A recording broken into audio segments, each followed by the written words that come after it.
우리에게 주신 은사와 부르심에는 하나님이 후회하심이 없다. 우리가 비록 옛사람의 모습으로 죄를 진다 할지라도 하나님이 우리를 택하시고 부르신 그것이 하나님에게는 후회함이 없다라고 기록하고 있습니다.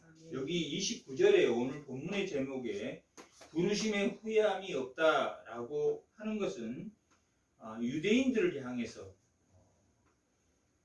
하나님이 구약에 하신 말씀을 인용해서 한 말입니다. 여기에 부르심은 예수님이 우리를 부르셨다, 택하셨다, 콜링하셨다, 우리를 예수님이 부르셨다 하는 그 부르심하고는 조금 다릅니다.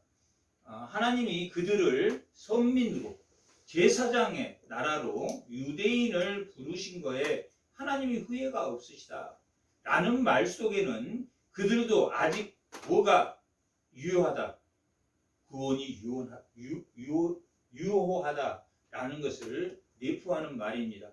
그러나 이 오늘 부르심에 후회함이 없다라는 것은 유대인들이 신약시대에 예수님이 이 땅에 오신 이에 신약시대에 성도들을 부르신 하나님이 예수 그리스도로 말미암아 구속하시고 이 성도를 부르시는 부르심하고 콜링하고는 조금 차이가 있지만 하나님이 그들을 선민으로 택하심에 하나님이 후회하심이 없다라는 의미로의 부르심에 하나님이 후회함이 없다라고 기록한 말씀입니다.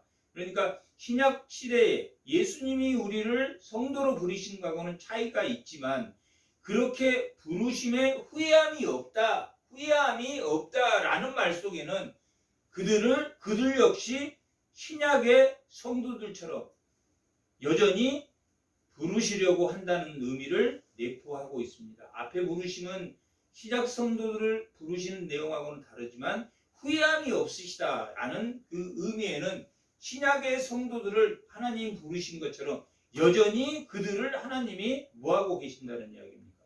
부르시고 계신다. 여전히 그들을 하나님이 부르시고 계신다라는 의미를 가지고 있는 말씀입니다. 이 로마서는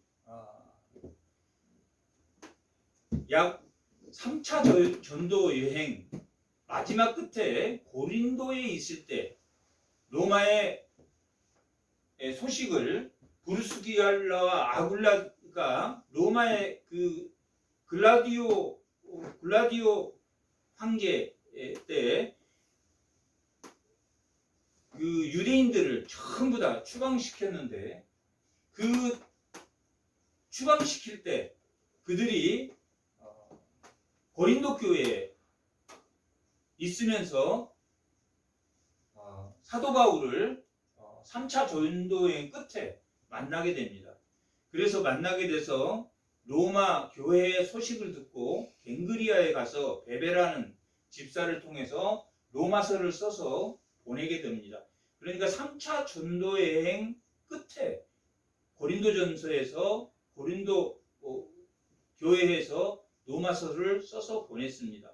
그런데 문제가 뭐냐면 그때 3차 전도여행이 다 끝날 무렵이었고 사도 바울은 이미 자신이 3차 전도여행 끝나면 어디로 가려고 마음을 먹었냐면 로마를 가려고 마음을 먹었습니다. 아시아의 그 복음의 전초기지가 어디라고 그랬습니까? 수리아 안디옥. 수리아 안디옥에서 1차 전도여행을 갔다가 다시 수리아 안디옥으로 오고 2차 전도여행을 갔다가 가이사라로 예루살렘을 통해서 다시 수리아 안디옥으로 왔다가 3차 전도여행도 마찬가지로 안디옥, 수리아 안디옥으로 돌아왔다라고 말했습니다. 그러니까 아시아의 전초 기지는 어디였습니까? 수리아 안디옥. 비시디아 안디옥이란 그 도시 이름이 16개나 됐습니다. 그때 안티오쿠스라는 1세가 자기를 기념해서 도시를 16개를 만들었기 때문에 비시디아의 1차 전도여행을 갔던 비시디아의 안디옥도 있었지만 그 전초기지가 수리아 안디옥이었습니다. 3차 전도여행을 마칠 쯤에 이미 사도 바울은 어디로 가려고 마음을 먹었냐면 로마를 가려고 마음을 먹었습니다. 로마 전까지 그리스, 헬라 지역까지 아시아에서 헬라 지역까지 전도를 했습니까? 안 했습니까? 지금 사도 바울이 전도를 했습니다. 에베소도 했고 빌립보도 했고 데살로니가도 했고 베레아도 했고 고린도도 했습니다. 그 고린도, 빌립보, 데살로니가, 고린도가 헬라 지역입니다. 헬라의 동편 아시아 지역을 다 전도를 했기 때문에 사도 바울이 어떤 생각을 가지고 있었냐면 서바나, 스페인, 이 이탈리아, 로마를 중심으로 해서 서쪽을 이제 복음을 전해. 동쪽은 복음을 다 전했으니까 서쪽을 복음을 전해야 되겠다라는 마음을 가지고 있었습니다. 그래서 이 로마서를 쓰게 된 계기는 서쪽을 전도하기 위해서 로마 교회는 누가 개척했습니까? 베드로하고 마가가 로마에서 사역을 하면서 그 로마 가정교회를 만들었습니다.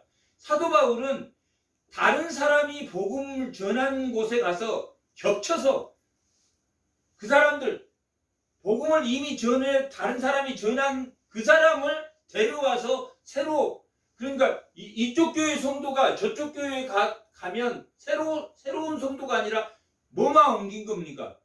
교회만 옮긴 그런 복음은 내가 전하지 않겠다라고 이 로마서에 15장에 그렇게 기록하고 있기 때문에 나는 이 복음을 전해서 다른 사람이 복음을 전한 거기에 사도 바울의 목적이 뭐라 그랬습니까?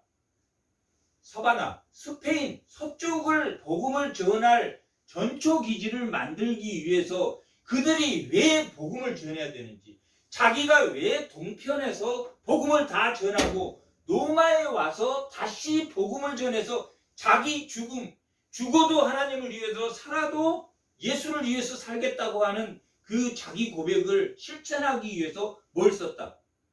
로마서를 썼다. 로마서 안디옥 교회가 이 동편의 복음의 전초 기지라면 서쪽의 복음의 전초 기지라고 로마의 그 선교 지역을 잡았을 때 당시에 세계 3대 도시가 무슨 도시라고 그랬습니다. 수리아, 안디옥, 로마, 그 다음에 알렉산드리아, 애굽에 있는 나일강 하류, 우리가 지도상으로 보면 상류로 보이지만 지중해 쪽에 상류로 보이지만 거기가 물이 오히려 아래에서 위로 흐르기 때문에 거기가 하류입니다. 거기에 알렉산드라라는 지역이 있습니다. 그러니까 이 사도 바울은 안디옥 교회에서 수리아 안디옥 교회에서 복음을 다 마치고 이제 서바나를 향해서 리곤을 통해서 서바나 쪽으로 서편을 복음을 전하기 위해서 자신이 로마에 가야 되겠다라는 결심을 했기 때문에 이 고린도 교회에서 로마서를 쓸 때 이미 사도 바울은 자기를 죽이려고 예루살렘에 특별 유대인들이 사도 바울을 죽이겠다고 하는 그런 단체까지 만들어져서 열심당이라는 그 단체를 만들어서 사도 바울이 오면 우리가 죽이겠다라고 하는 그런 상황 속에서도 자기가 계획이 있었기 때문에 예루살렘에 가서 거기서 그들에게 잡혀서 그들에게 복음을 전하고 복음을 전하는 가운데 자기가 로마인이라는 걸 밝히고 로마를 가야 돼서 로마에서 재판을 받아서 또 로마에서 그들에게 복음을 전하고 하나님의 인도하심으로 로마에서 서편을 향해서 내가 복음을 전도해야 되겠다라는 결심을 이미 그가 가졌다라고 기록하고 있습니다. 많은 사람이 고린도 교회에서도 당신을 죽이려고 하니까 가지 마세요라고 했지만 그는 밀레도를 통해서 예루살렘의 장로들과 함께 사도행전 20장에 나는 내 사명을 다하는 것이 내 생명조차 나는 두려워하지 않고 가야 되겠다라고 해서 그가 로마를 전초기지로 안디옥 기지처럼 전초 기지로 삼으려고 했기 때문에 로마서를 기록한 것입니다. 그러면 로마서의 기록의 내용은 무엇이어야 되겠습니까? 로마는 자기가 개척한 교회도 아니고 이미 베드로와 마가가 개척해서 가정교회가 잘 되고 있었기 때문에 뭘 가르쳐야지 그들이 자기 복음에 참여하고 자기가 복음을 전할 때 많은 사람들이 그 사람들이 호응해서 함께 해야 되기 때문에 그들에게 복음이 무엇인지를 가르치고 또한 복음이 무엇입니까? 복음은 그 뜻이 뭡니까? 복된 소식. 기쁜 소식. 기쁜 소식이 뭡니까? 예수 그리스도로 말미암아 우리가 구원을 얻으면 영원한 하나님 나라에 속해서 우리가 천국에 갈 수 있다라는 것이 복음입니다. 그 복음을 바로 전하기 위해서 그 복음의 가치를 그들이 알아야지.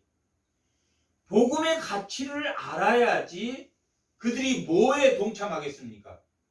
사도 바울이 복음 서쪽 일루이곤과 서바나 스페인 쪽을 서쪽을 복음을 전하는데 그들이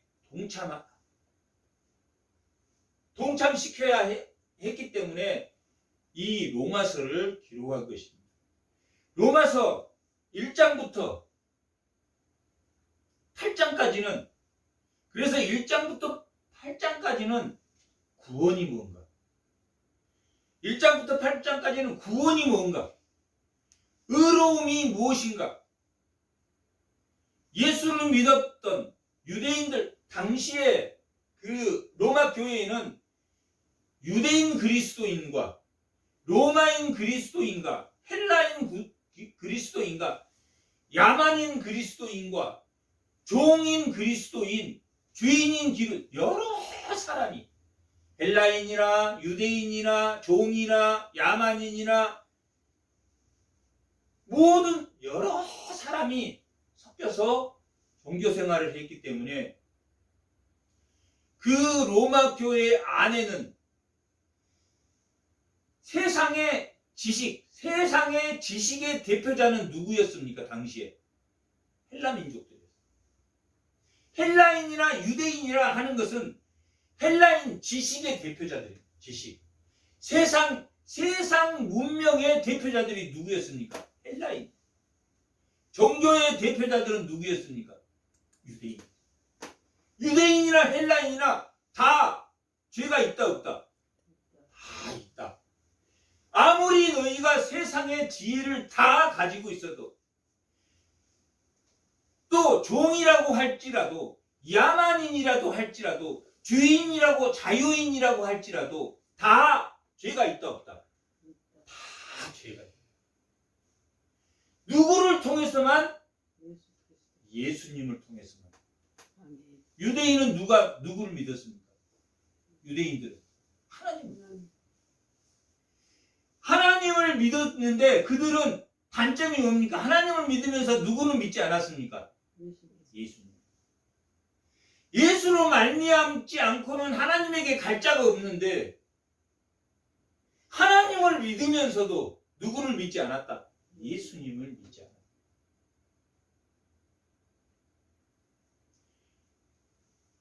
그래서 1장부터 8장까지는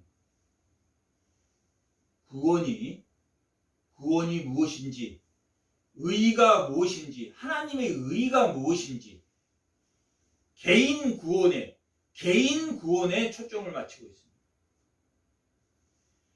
인간 각 사람이 하나님 각각이 어떻게 구원을 받는지. 헬라인은 어떻게 구원을 받습니까? 헬라인은 예수를 믿어야, 유대인은 누구를? 예수를 믿어야지 구원받는다. 종은 예수를 믿어야지 구원받는다. 자유인은 예수를 믿어야지 구원받는다. 야만인은 예수를 믿어야지. 유대인이나 헬라인이나 야만이나 다 똑같고 누구를 믿어야지 구원을 받는다.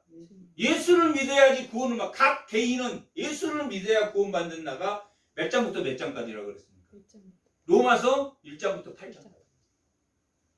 로마서 1장부터 8장까지 볼 때는 어떻게 유대인, 거기 주체는 유대인이나 헬라인이나 야만인이나 종이나 자유인이나 다 차별 없이 다 죄인. 그런데 교회 안에 차별이 있었습니까? 없었습니다. 있어요. 그래가지고는 선교가 되겠습니까? 안 되겠습니까? 그래가지고는 선교가 안 되기 때문에 뭘 목적으로 로마서를 썼다? 이후의 선교의 목적으로 로마서를 썼다. 그래서 어떻게 구원을 받는가? 유대인도 헬라인도 자유인도 종도 모두가 다 예수를 믿어야 됩니다. 예수 안에 그 의가 있다.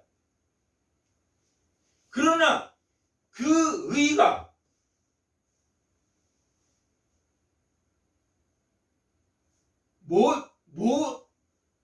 뭘 인정했을 때 그 의가 우리와 함께 합니까? 자기가 죄인이라는 것을 인정합니다. 죄 가운데 하나님의 은혜가 있네? 죄 가운데 죄를 져도 되나? 죄를 지면 하나님의 은혜가 더 크겠네? 맞습니까? 안 맞습니까? 그까지는 맞습니다. 죄가 있으면 은혜가 큽니다. 그래서 창녀나 세리나 하나님이 죄 많은 자, 죄인인 그들이, 죄인 자신이 죄인이라고 고백하는 그들에게 하나님 은혜를 주셔서 하나님 구원하셨습니다.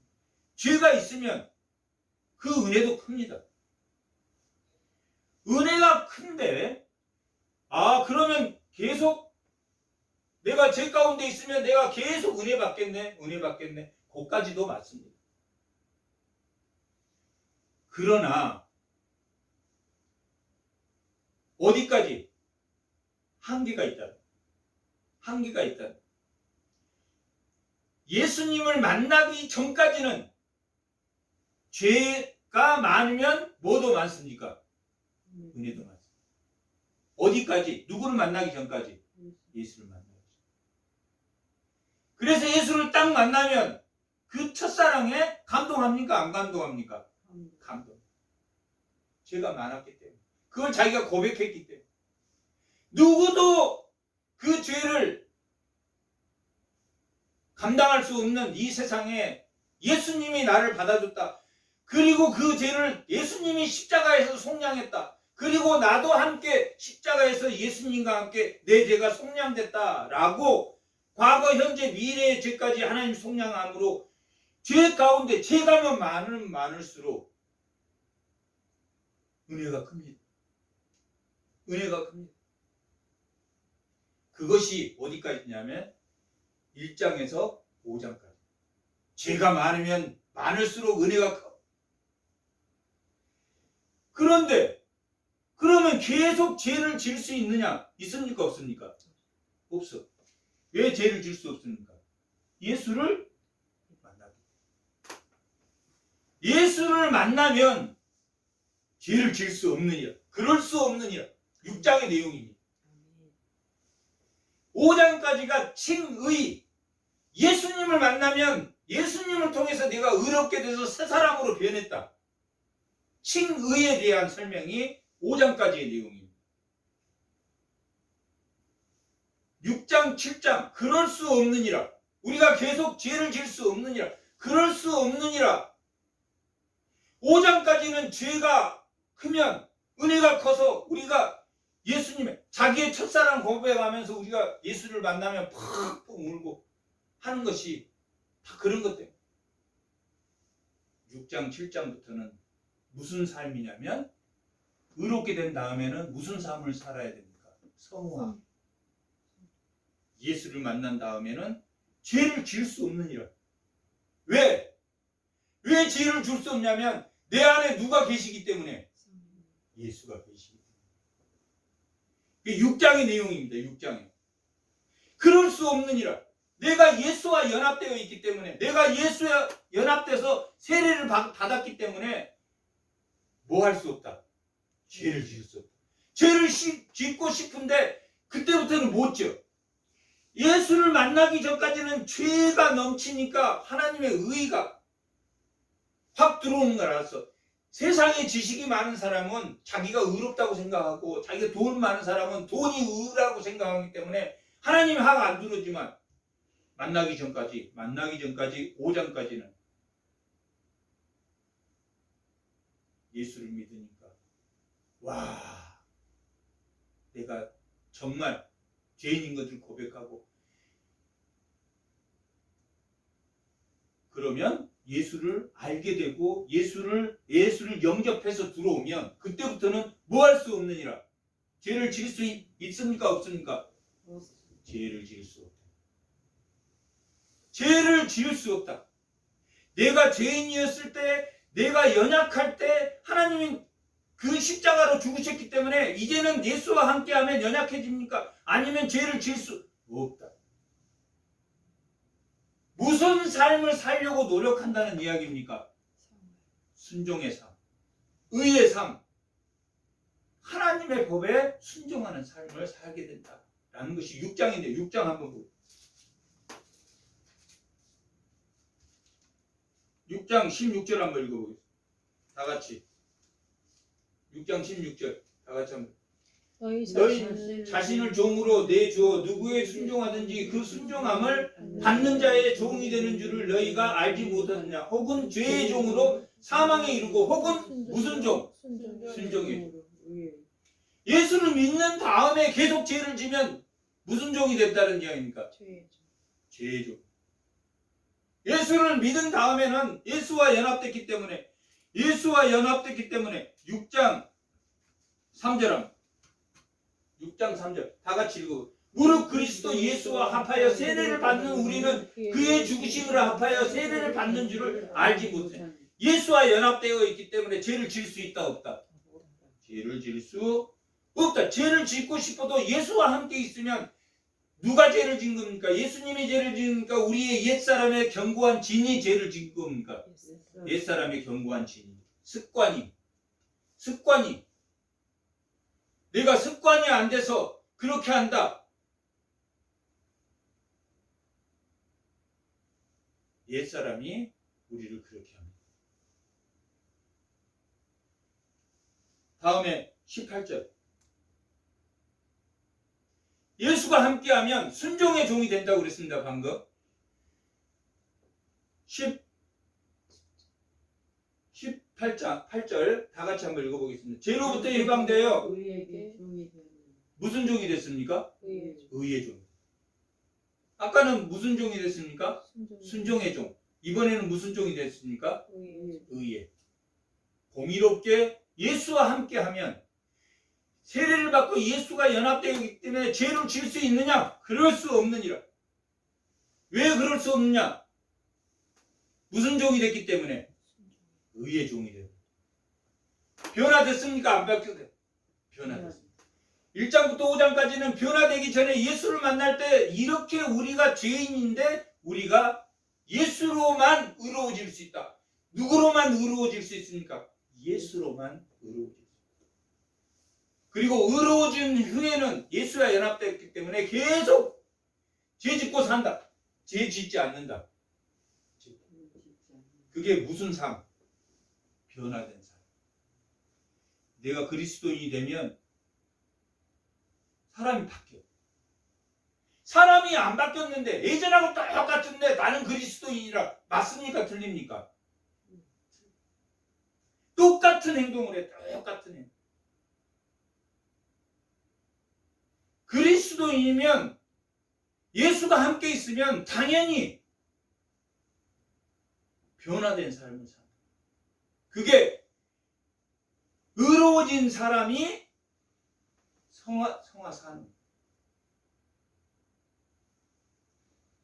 그렇게 그 다음에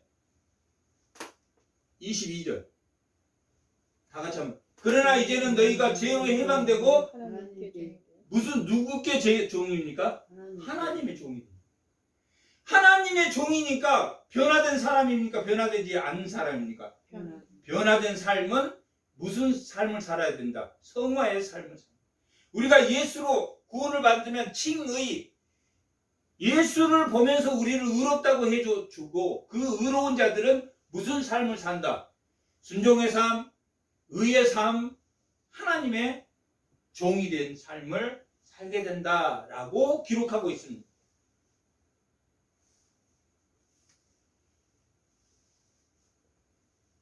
그러나 뭐가 방해한다?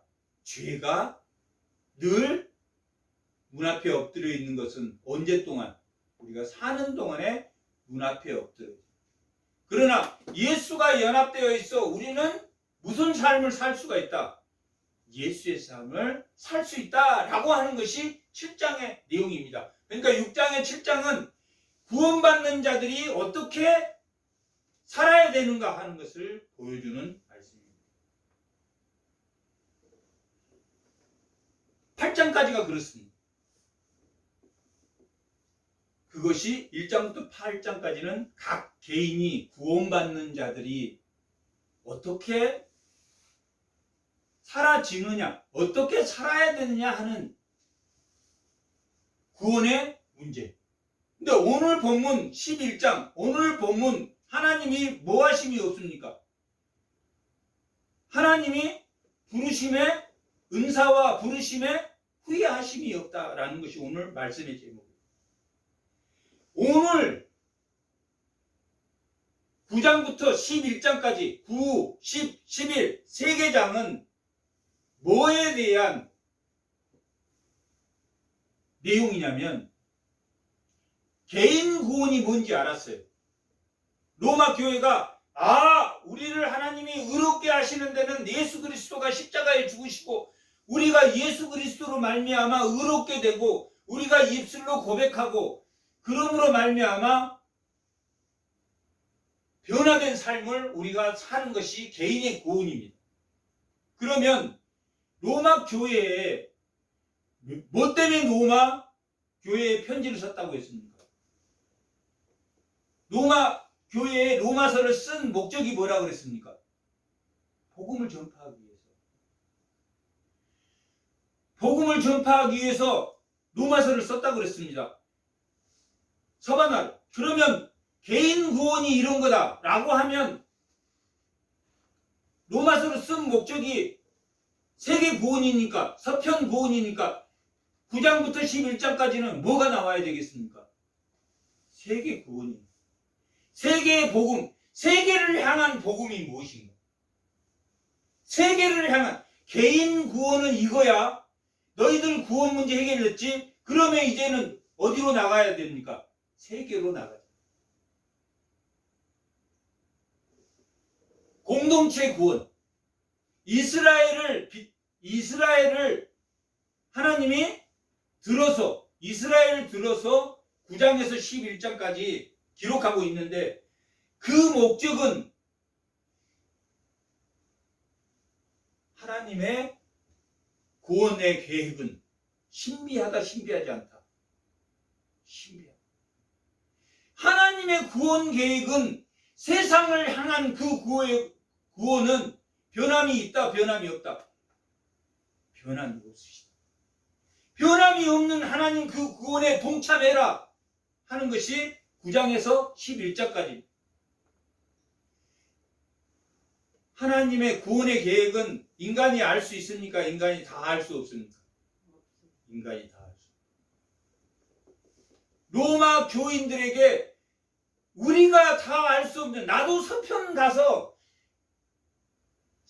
사바나를 스페인 쪽으로 내가 서쪽을 전도하려고 하는 것은 이제 나도 이제 나이가 50대인데 50대 중반인데 나도 복음을 서편으로까지 가서 그 위험을 무릅쓰고 또 한다는 것이 하나님이 나에게 준 사명을 내 생명조차 아끼지 않고 나가는 것은 하나님의 구원에 대해서 자기가 다 안다 모른다. 다 모르지만은 나는 그것이 내 사명이기 때문에.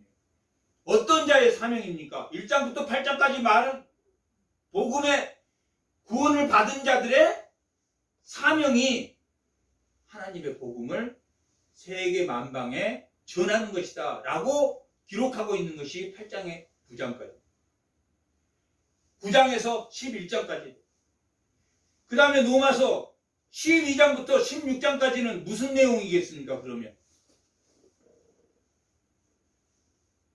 개인의 구원 문제 해결 그리고 우리가 나아갈 것이 세계 이방 하나님의 구원 계획에 우리가 참여하는 거예요.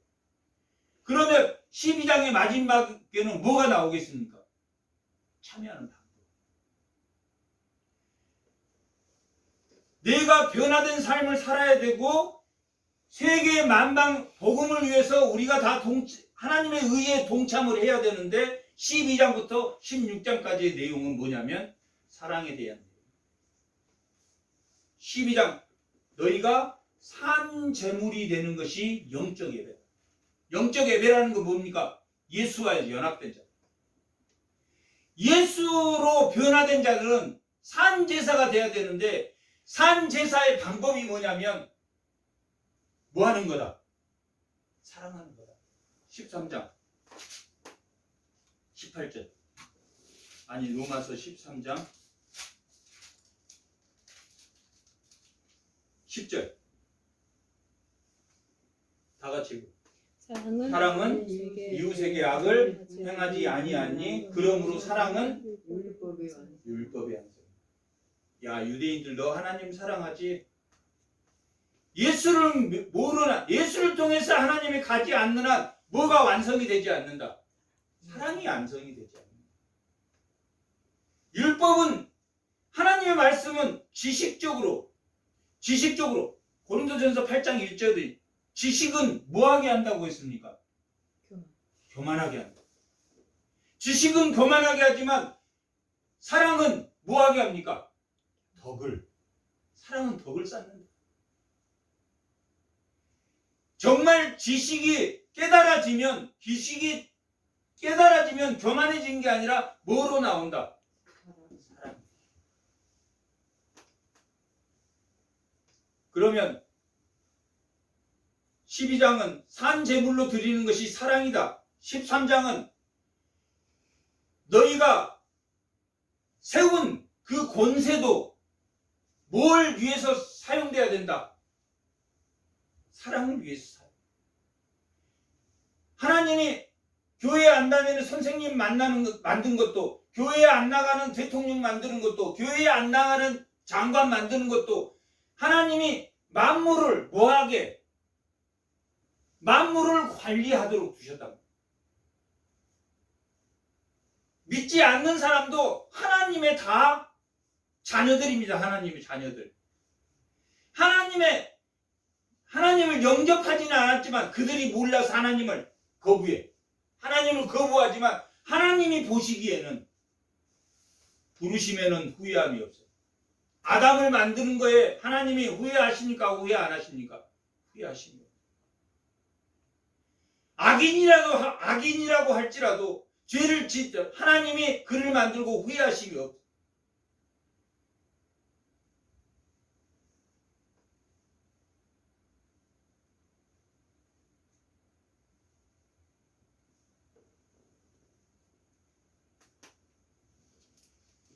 그렇게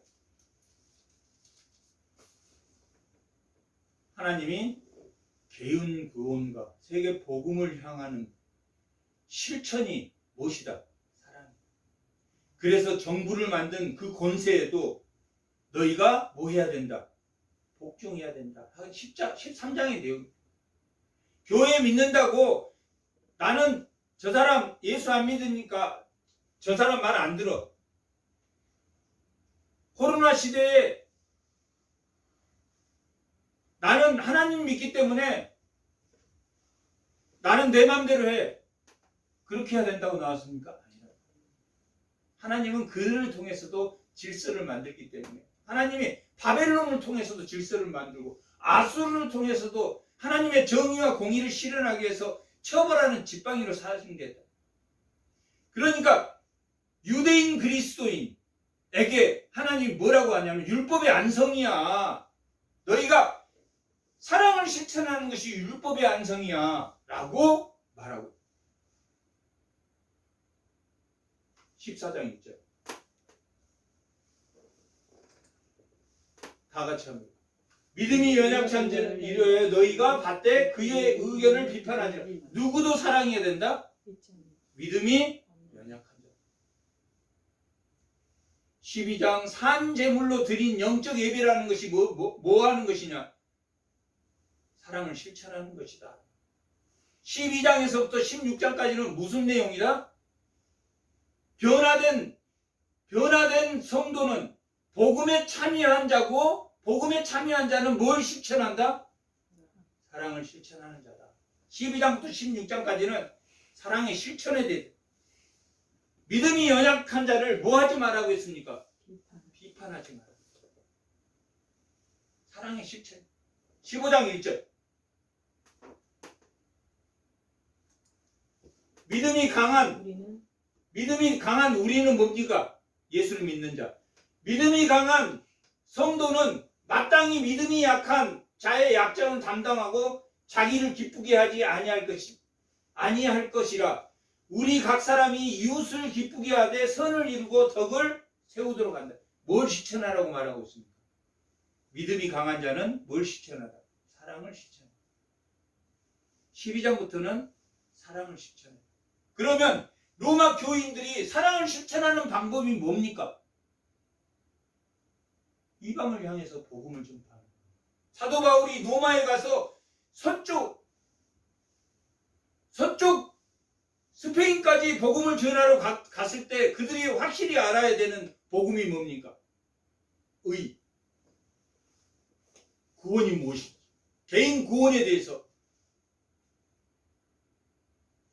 그 다음에 구원받는 자의 삶에 대해서, 다음에 세계 복음을 향해서, 그리고 그 복음을 실천하기 위해서는 뭐가 필요하다? 12장부터 마지막 16장에 사랑이 필요하다.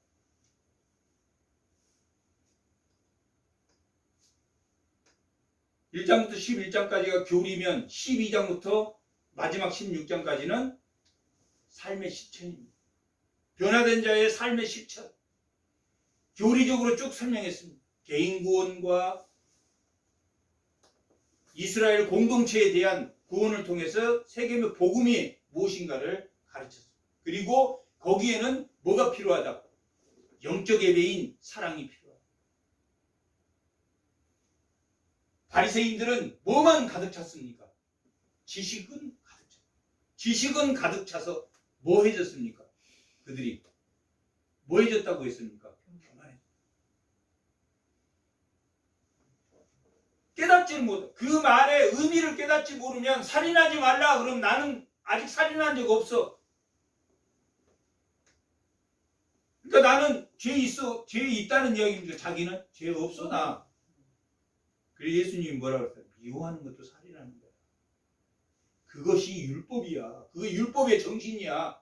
내가 완성할 수 있어?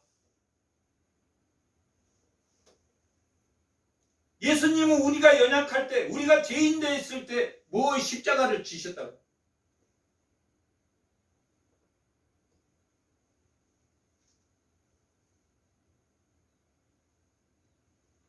오늘 본문은 뭘 중심으로 봐야 되냐? 오늘 본문 초점.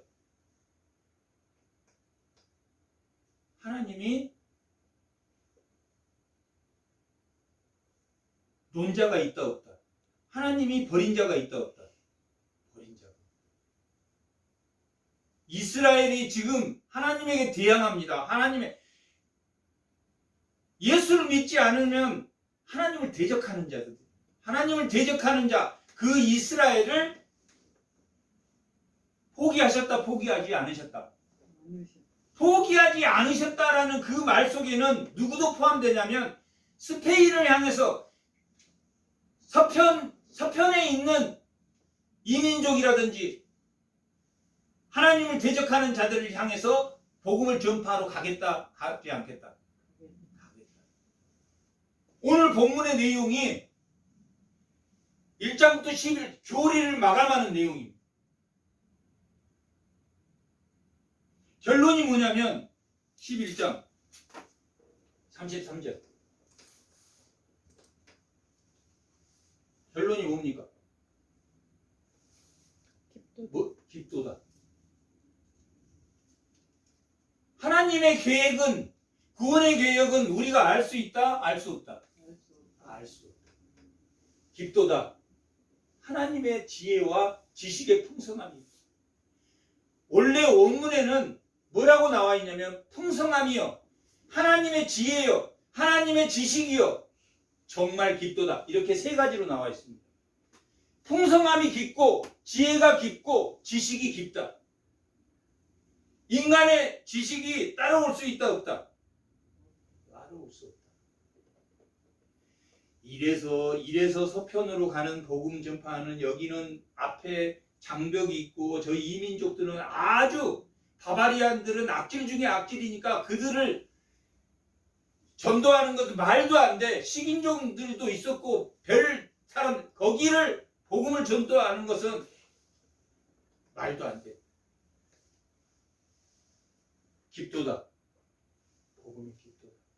하나님의 교리는 깊도다. 요한복음 21장 25절.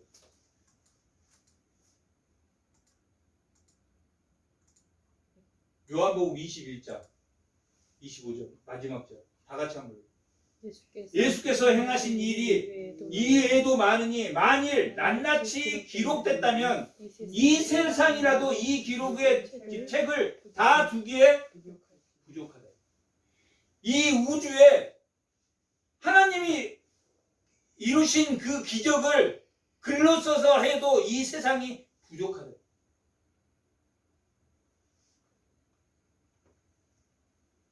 그 지식과 지혜가 깊습니까? 그 지혜와 지식이 깊다. 다시 33절.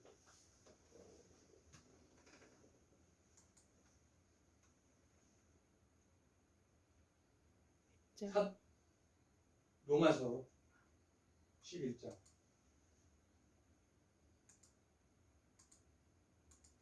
33절.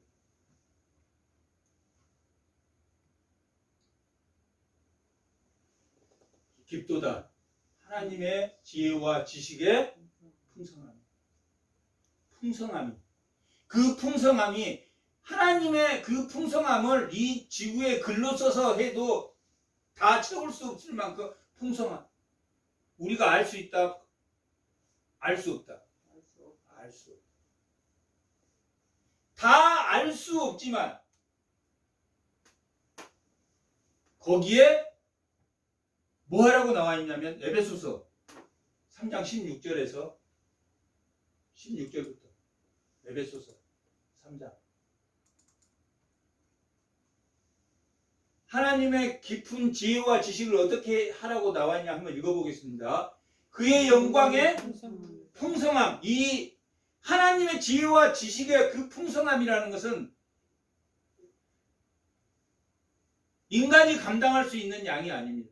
거기에 일부를 우리가 알아야 되는데 영광의 풍성함을 따라 무엇으로 말미암아? 성령으로 말미암지 않으면 하나님의 지식을 알 수 있습니까? 없습니까? 왜냐하면 하나님 지식은 다 계시에 미스테리온이야. 미스테리오. 하나님의 지식은 계시되지 않으면 그 지식을 알 수 없어. 계시되지 않는 지식을 알게 되면 뭐해집니까? 교만해집니다. 계시되지 않는, 뭘로 계시하십니까? 영으로 계시한다. 성령으로 말미암아 너희의 속사람의 능력을 뭐하게 합니까? 강건하게. 성령으로 말미암아 우리 속사람이 강건해짐으로 하나님의 지혜와 지식에 가까워진다. 그렇게 되면 올려보세요. 능히 그 지혜와 지식의 넓이와 길이와 높이와 깊이가 어떠함을 깨달아. 그 풍성함이 이렇게 많은데 성령으로 말미암아 우리의 속사람을 강건케 하심으로 믿음으로 말미암아 그 사랑의 넓이와 길이와 깊이와 높이와 깊이를 조금 알아갈 수 있는, 조금 만지고 가는.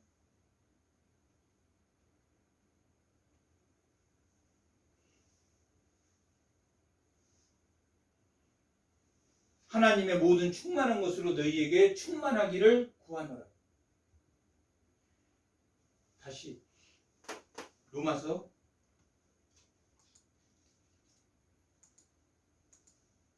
11장 33. 깊도다 하나님 지혜와 풍성하며 그의 판단은 헤아리지. 그의 판단은, 하나님의 판단은, 예수 그리스도의 판단은, 예수 그리스도의 지혜는 뭐 해줘야지만 알 수 있다고 했습니까? 알려줘야지. 계시해줘야지. 계시해주는 뭘로 말미암아 계시됩니까? 성령으로 말미암아. 성령으로 말미암아 계시되어야지만 그의 길을 찾지 못할. 그의 길도, 그의 판단과 그의 길은 누가 열어줘야 합니까? 하나님이 열어주지 않으면, 계시해주지 않으면 몰라. 그러면 로마 교인들에게 이 말을 보냈을 때는 하나님의 길, 복음의 길을 찾아야 된다, 찾지 말아야 된다. 찾아야 된다. 그것이 나는 동편을 다 전도하고 왔으니까 이제 서편을 할 때 너희들도 나와 함께 동참해라 하는 그 말. 34절. 누가 주의 마음을 알았느냐? 누가 그의 모사가 되었느냐? 누가 주께 먼저 들여서 갚음을 받겠느냐? 누가 주의 마음을 알겠느냐? 하나님의 마음을 우리는 안다 모른다. 하나, 성도라면 하나님의 마음을 안다 모른다. 하나님을 안다. 왜 하나님의 마음을 안다 그랬습니까? 뭘로 말미암아? 성령으로 말미암아 너희 속사람을 강건하게 함으로, 믿음으로 말미암아 그 사랑의 넓이와 길이와 깊이와 높이를 알게 된다. 성령으로 말미암아 영적 예배. 너희가 정말 예수를 안다면 주의 마음을 알겠느냐? 성령으로 말미암아 주의 마음을 다한다 조금 알 수 있다. 조금 알 수 있다. 하지만 주의 마음을 조금 보았어. 조금 보았지만 주의 마음을 이만큼 봤어. 지식으로 봤어. 이만큼. 성령으로 이만큼 봤어. 어느 것이 더 큰 겁니까? 성령으로 이만큼 본 것이. 지식으로 이만큼 본 것은 성령으로 말미암아 속사람이 강건해진 그 믿음이 아니기 때문에, 은혜로 인하여 믿음으로 말미암아 너희가 구원을 얻었다. 하나님이 준 지식이 아니기 때문에, 하나님이 계시로 성령으로 말미암아 계시한 것만 알 수 있기 때문에, 요만한 것 가져도 하나님을 아는 그 믿음의 깊이가 커질 수 있습니까? 없습니까? 하나님이 계시해 준 거라고 커질 수 있습니다. 그러면 세상의 지식이나 공부 많이 한 사람만 하나님을 압니까? 아니다. 공부 하나도 안 해도 하나님을 어떠한 부분 순종의 종이다. 그 순종의 종, 의의 종, 하나님의 종이기 때문에 우리가 죄를 지을 수 없다. 이제 나는 변화됐기 때문에 성도가 됐기 때문에 난 죄를 지을 수 없다. 그 말씀 하나만 가져도 변화된 삶을 살 수 있는 거예요. 아무리 많이 알아도 결정적으로 자기 마음대로, 자기 뜻대로, 자기 생각대로. 누가 주의 마음을 알겠느냐? 누가 주의 마음을 압니까? 성령으로 말미암아 속사람이 뭐해진 사람? 강건해진 사람. 그 사랑의 깊이와 길이와 넓이와 길이와 깊이와 높이와 깊이를 아는. 누가 모사가 되겠냐? 모사라는 것은 상담자라는 뜻입니까? 하나님이 사람에게 와서 나 어떻게 해야 될까 상담할 수 있는 사람이 있겠습니까? 하나님보다 지혜가 박사 한 100개 딴 사람이 있어요. 박사를 한 10개 딴 사람이 있다고 생각합시다. 그러면 그 사람에게 심리학 박사를 100개 딴 사람이 있는데 하나님의 이 심리 어떻게 해야 됩니까? 그렇게 하나님 물어볼 수 있냐는 거. 물어볼 수 있습니까? 없습니까? 하나님의 지식에 심리학 박사 100개를 땄다고 해도 하나님의 지혜와 지식에는 이만큼도 접근하지 못해. 오직 성령으로 말미암아 강건해진 사람은 순종의 종 그거 하나만 가지고도 하나님과 통한다 안 통한다? 통한다. 작은 것만 가지고도 하나님과 통한다. 그래서 지식이 많은 사람이 예수를 믿는 게 아니라 지식이 없는 사람도 예수를 믿는다. 누가 주께 먼저 드려서 갚으심을 누가 주께 드릴 수가 있는데 만물의 주인이 예수님인데 우리 일부를 하나님께 드리는데 그것이 주께 내 것을 드렸다고 말할 수 있는 자가 있겠네. 하나님이 주신 것을 주께 먼저 들어서 갚으심을 받겠느냐. 이게 욥기에 나온 말입니다. 욥기 41장에 나오는 말인데 38장에서부터 41장까지 하나님이 욥이 불평불만을 하니까 나는 이렇게 어렵게 살았는데 나는 왜 이런 고난을 당해야 되느냐 하니까 네가 하나님의 뭘 아느냐? 하나님의 이치를 아느냐? 이 우주, 별이 왜 있는지, 이 공기가 왜 존재하는지, 왜 음식을 악인과 선인에게 똑같이 제공했는지 너가 아느냐? 이 세상의 이치를 아느냐? 물어봤더니 내가 하나님께 먼저 드려 갚으심을 받겠느냐? 세상의 이치를 너희가 아느냐라고 물어보. 36절 이는 만물이 주에게서 나오고 주로 말미암아 주에게로 돌아갑니다. 그에게 영광이 세세토록 있을지어다 라고 구원의 교리가 끝나는 말입니다. 찬양으로 끝나는 말입니다. 33절에서 이 36절까지는 하나님을 찬양하는 내용으로 우리는 우리의 지혜는 하나님이 열어주지 하나님의 은혜로 말미암아 하나님의 은혜를 주지 않으면 우리는 알 수 있다 없다. 은혜를 줬을 때 뭐가 있어야지 그 은혜를 받을 수 있습니까?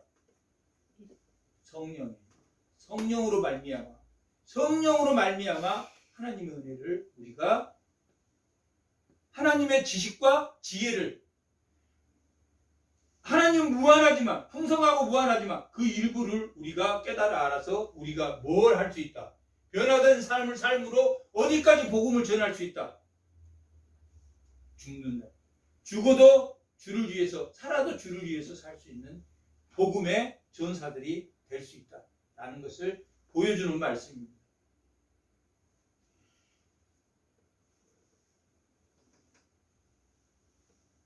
(25절) 오늘 본문이 25절입니다.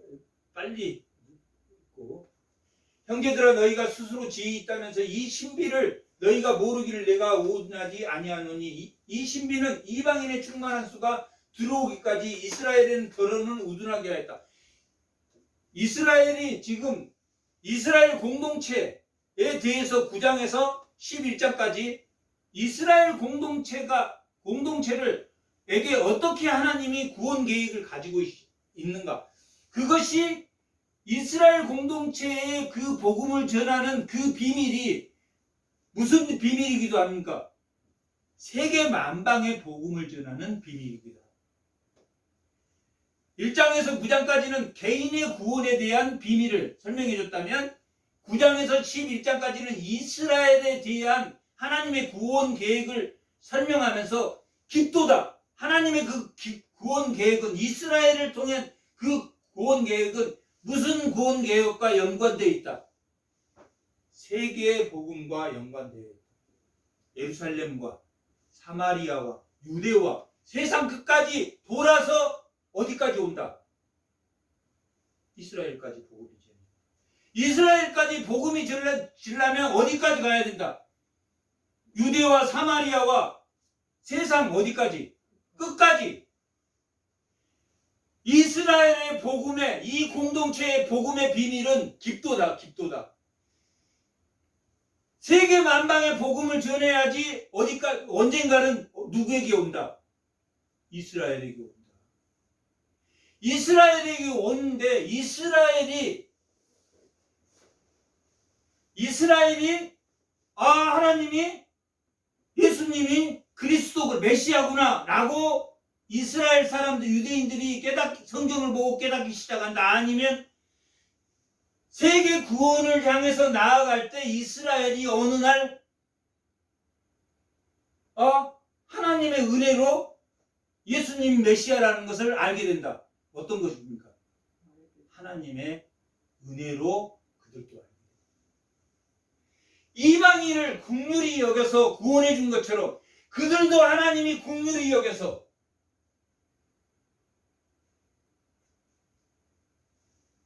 그들이 성경을 보니까 비로소 이제 깨달은 내가 아니라 하나님이 언젠가 이스라엘도 구원해 준다, 구원하지 않는다. 우리가 어느 날 예수를 믿고 눈물 펑펑 쏟으면서 예수님 정말 주의 종이 되겠습니다 라고 고백한 것처럼 이들도 하나님이 은혜를 통해서 하나님의 참된 계시를 열어줌으로 누가 하나님의 아들이고 자기를 구원하러 오신 메시아라고 고백하게 된다. 예수가 고백합니다.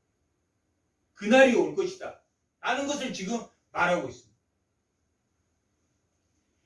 여기 이방인의 충만한 수가 들어올 때까지, 이방인의 충만한 수가 들어온다는 말은 뭡니까?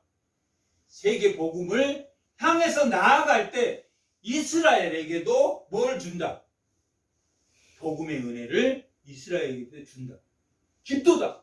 그 복음의 비밀이 깊도다. 지금 상황으로 말하는 이스라엘이 돌아올 것 같아요? 안 돌아올 것?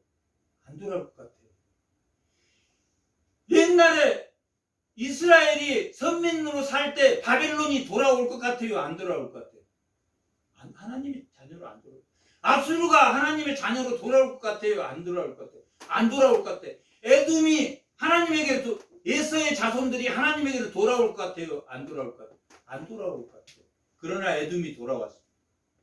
바벨론이 변해서 하나님 믿는 자가 생겼습니다. 압수르가 변해서 하나님 믿는 자가 생겼습니다. 그들을 남는 자라고, 이방인에게도 남는 자를 하나님 주셨습니다. 상상도 못할 자들. 그러나 여기서 말하는 25절에서 이방인의 충만한 수가 돌아올 때, 이방인의 충만한 수가 돌아왔다는 것은 예루살렘과 유대와 사마리아와 세상 끝까지 그 복음의 수가 돌아오면 언젠가는 이스라엘의 사람이 돌아온다, 안 돌아온다. 더러는 우둔하게 했으니까 다는 우둔한 것이 아니니까 돌아온다, 안 돌아온다. 더러는 안 돌아올지 모르지만 대부분의 이스라엘이 어느 날 하나님을 찬양하는, 예수를 찬양하는 그러한 복음의 날이, 그러기 위해서는 사도 바울이 로마의 전초기지를 만들고 뭐 하기를 바랬습니까? 세상 끝까지 복음이 전파되기를 바랬다.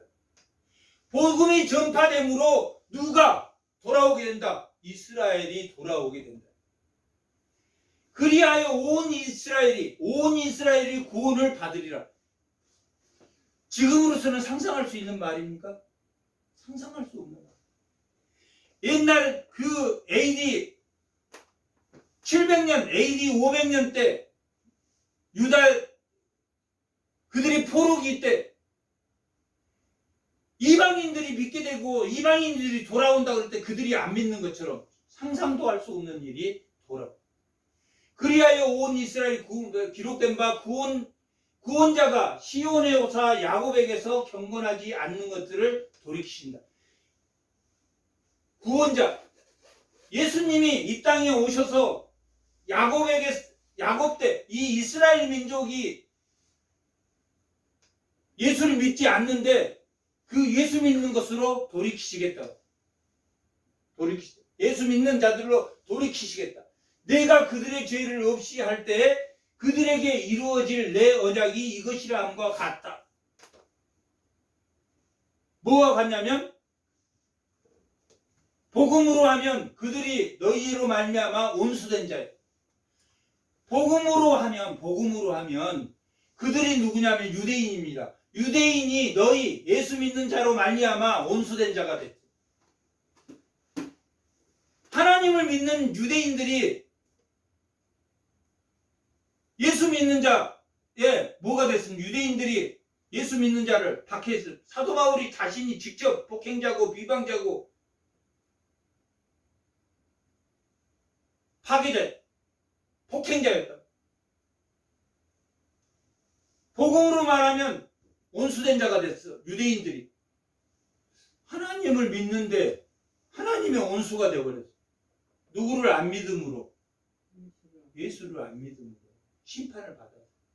온수된 자가. 택하심으로는, 하나님의 택하심으로는 조상들로 말미암아 뭐를 입은 자들입니까? 사랑을 입은 자예요. 예수 믿는 자들에게는 온수됐지만 하나님에게는 여전히 사랑받는 자입니까? 사랑받지 않는 자? 사랑받는 자. 자, 우리가 유대인이나 이방인이나 쟤들은 예수 안 믿어 하고 함부로 대해야 됩니까? 함부로 대하면 안 되겠습니까? 함부로 대하지 않아요.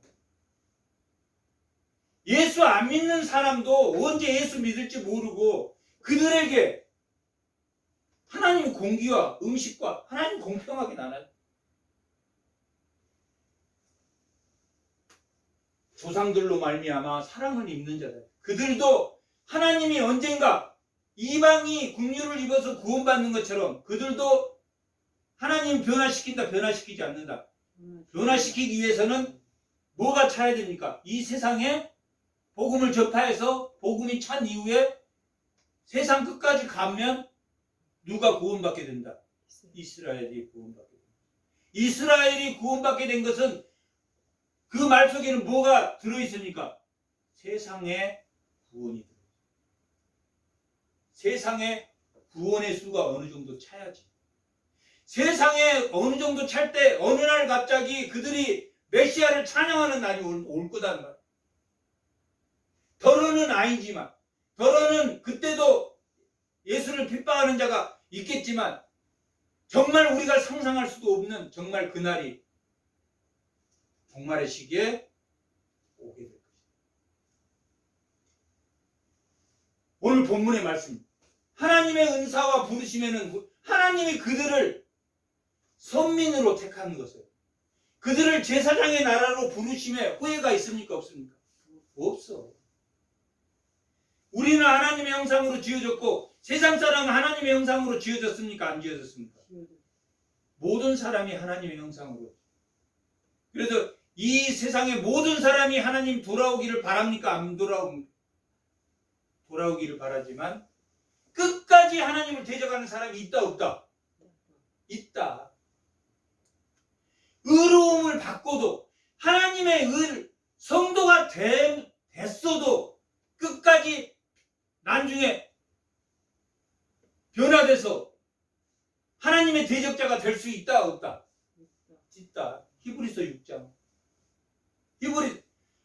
빛을 보고 은사도 받았는데 그가 하나님의 대적자가 됐어. 그 대적자는 누구만이 돌릴 수 있다? 하나님만이 돌릴 수 있다. 하나님의 뭐가 후회는 없으십니까? 하나님이 그도 성도로 만들었는데 걔가 빛도 받고 하나님 은혜도 받고 다 받았는데 하나님의 대적자가 됐어도 사도 바울도 변했잖아. 하나님의 부르시면, 오늘 말씀의 제목이 뭡니까? 하나님의 부르시면은 후회가 있습니까? 없습니다. 돌아오게 됩니다. 이스라엘이 안 돌아올 것 같지만 세계 만방에 복음을 전하면 지금 사도 바울이 로마에 가서 일루이곤과 서바나를 통해서 나아가면서 복음을 전하려고 했던 그 복음이 누구를 위한 것일 수도 있다. 이스라엘. 자기 친족 이스라엘을 위해서 복음일 수도 있다. 그것은 하나님의 절대 주권 안에 있다. 예서를 미워하고 야곱을 사랑하는 것은 하나님의 절대 주권 안에. 인간적으로 보면 누가 더 인간성이 좋습니까? 예서가 인간성이 좋아. 인간의 정이 흘러. 하지만 하나님이 구원의 계획을 그렇게 하신 것은 하나님만이야. 하나님의 절대 주권 안에. 아, 깊도다. 하나님의 구속의 계획이에요. 그렇게 찬양 우리는 할 수밖에 없다. 이스라엘 복음, 이 세계 복음하고 연관이 돼 있다는 것을 알아요. 너희가 전에는 하나님께 순종하지 않더니 이스라엘 순종하지 아니함으로 이제 긍휼을 입었다.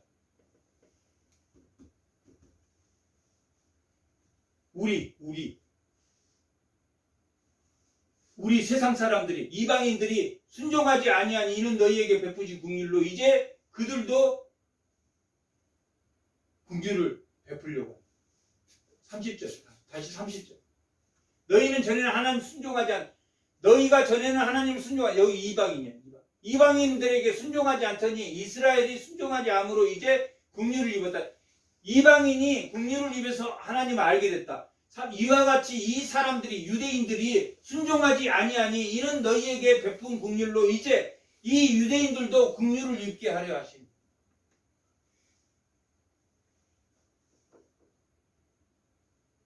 하나님 말을 듣지 않은 그 유대인들에게 하나님 때문에 하나님이 시기나게 해서 이방인을 구원한 긍휼을 입는 것처럼 이제 그들에게도 하나님이 유대인에게도 긍휼을 주겠다는 이야기니까 긍휼을 베풀겠다. 지금으로는 상상할 수 없지만 그런 일이 반드시 온다. 긍휼을 베풀려야지. 그 구원의 계획이 깊습니까? 안 깊습니까? 이 로마서의 깊은 복음의 비밀이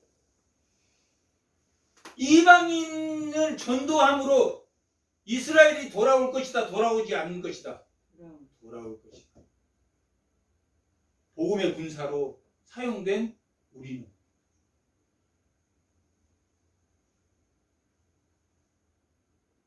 사도 바울이 복음을 전파함으로 그들이 하나님의 구원 계획이 이스라엘에게 미친 것처럼 세계 복음이 만방에 전해짐으로 하나님의 구원 계획이 완성해가고 그 완성의 실체는 12장에서 16장 실체는 무엇이다? 사랑의 실체. 복음의 실체는 복음의 실체, 영적 예배, 삶 제물이 되는 것은 뭐 하는 것이다? 사랑하는 것이다. 라고 이 로마서는 끝나게 됩니다. 사랑을 실천하는 모든 성도들이 다 되시기 바랍니다. 잠깐 기도하겠습니다.